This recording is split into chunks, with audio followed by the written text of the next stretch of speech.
43rd President of the United States, tapping the casket of the 41st President, paying tribute to his late father, President George H.W. Bush.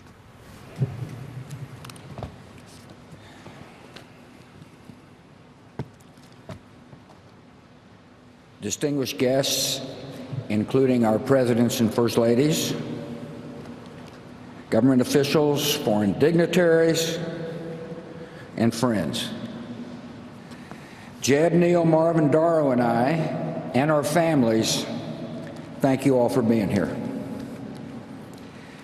I once heard it said of man that the idea is to die young as late as possible.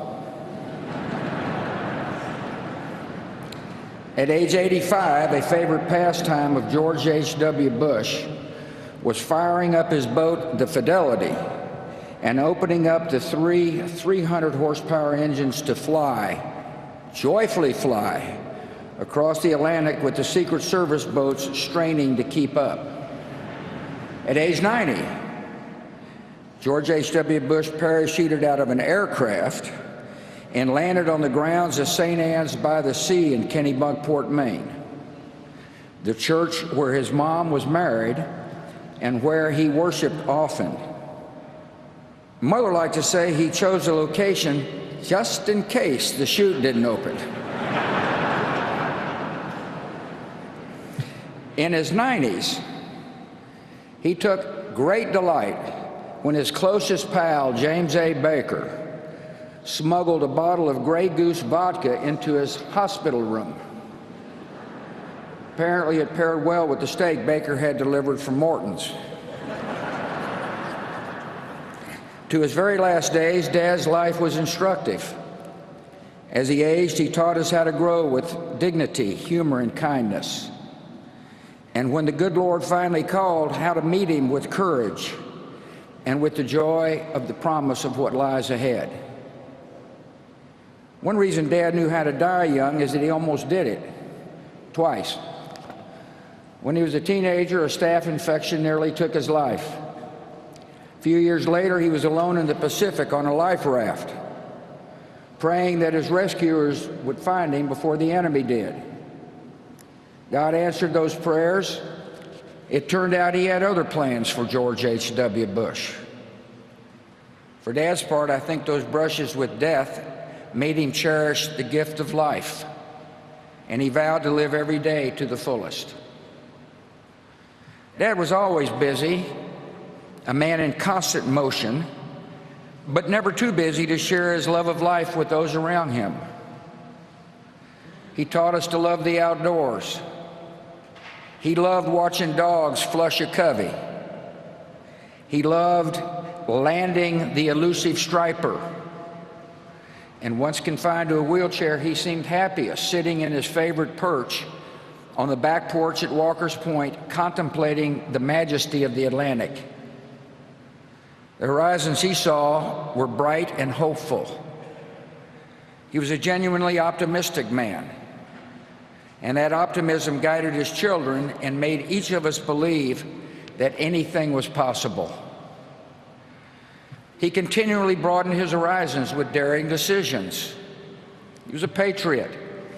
After high school, he put college on hold and became a Navy fighter pilot as World War II broke out. Like many of his generation, he never talked about his service until his time as a public figure forced his hand. We learned of the attack on Chichijima, the mission completed, the shoot down. We learned of the death of his crewmates, whom he thought about throughout his entire life. And we learned of the rescue. And then another audacious decision. He moved his young family from the comforts of the East Coast to Odessa, Texas. He and Mom adjusted to their arid surroundings quickly. He was a tolerant man. After all, he was kind and neighborly to the women with whom he, Mom, and I shared a bathroom in our small duplex. Even after he learned their profession, ladies of the night. Dad could relate to people from all walks of life. He was an empathetic man, He valued character over pedigree, and he was no cynic. He looked for the good in each person, and he usually found it. Dad taught us that public service is noble and necessary, that one can serve with integrity and hold true to the important values like faith and family. He strongly believed that it was important to give back to the community and country in which one lived. He recognized that serving others enriched the giver's soul.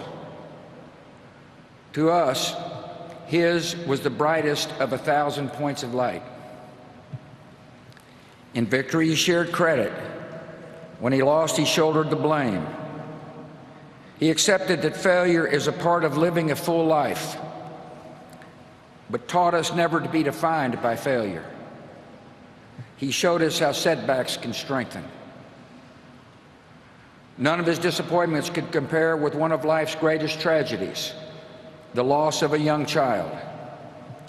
Jeb and I were too young to remember the pain and agony he and Mom felt when our 3-year-old sister died. We only learned later that Dad, a man of quiet faith, prayed for her daily. He was sustained by the love of the Almighty and the real and enduring love of her mom. Dad always believed that one day he would hug his precious Robin again. He loved to laugh, especially at himself. He could tease and needle, but never out of malice. He placed great value on a good joke. That's why he chose Simpson to speak.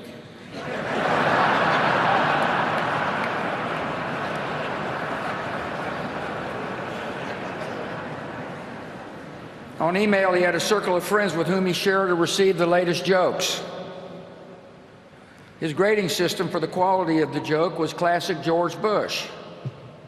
The rare 7s and 8s were considered huge winners, most of them off color. George Bush knew how to be a true and loyal friend. He nurtured and honored his many friendships with a generous and giving soul. There exist thousands of handwritten notes encouraging or sympathizing or thanking his friends and acquaintances. He had an enormous capacity to give of himself. Many a person would tell you that Dad became a mentor and a father figure in their life. He listened and he consoled. He was their friend. I think of Don Rhodes, Taylor Blanton, Jim Nance, Arnold Schwarzenegger, and perhaps the unlikeliest of all, the man who defeated him, Bill Clinton. My siblings and I refer to the guys in this group as brothers from other mothers. He taught us that a day was not meant to be wasted. He played golf at a legendary pace. I always wondered why he insisted on speed golf. He was a good golfer. Well, here's my conclusion. He played fast so that he could move on to the next event, to enjoy the rest of the day, to expend his enormous energy, to live it all. He was born with just 2 settings: full throttle, then sleep. Taught us what it means to be a wonderful father, grandfather, and great-grandfather. He was firm in his principles and supportive as we began to seek our own ways. He encouraged and comforted, but never steered. We tested his patience. I know I did. But he always responded with the great gift of unconditional love.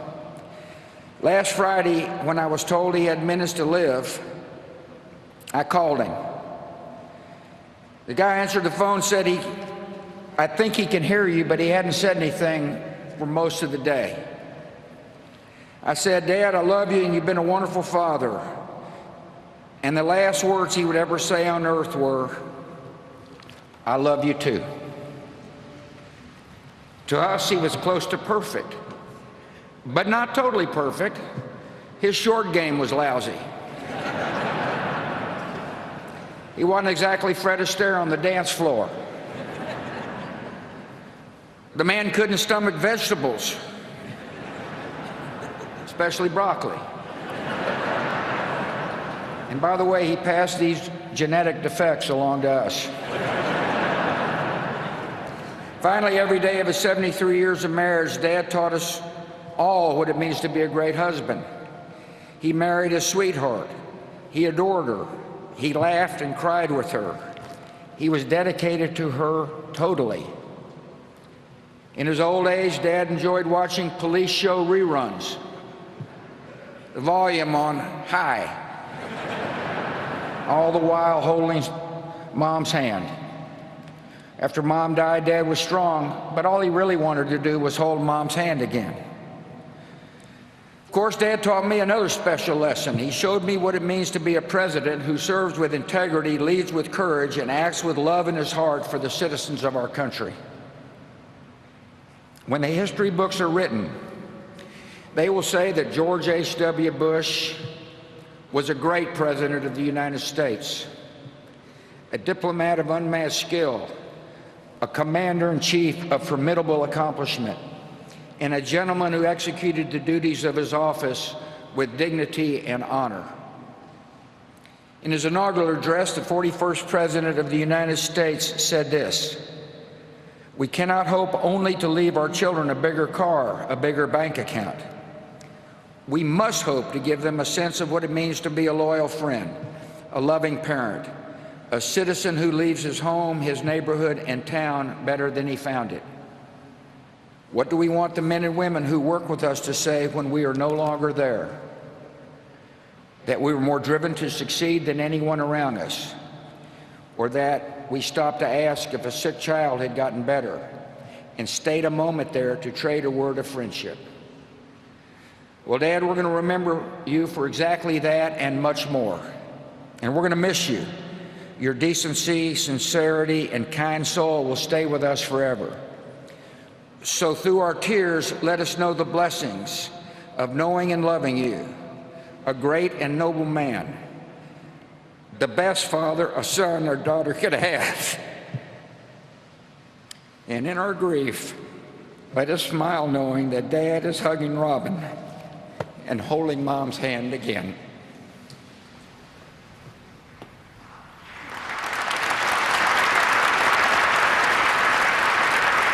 Supportive reception there for the former US President George W. Bush. A tribute from the son to his late father. This is the state funeral in Washington, D.C. in the National Cathedral for the 41st President of the United States, George H.W. Bush, and George Bush himself being congratulated there and comforted by his wife and his brother Jeb and other members of the family too. This state funeral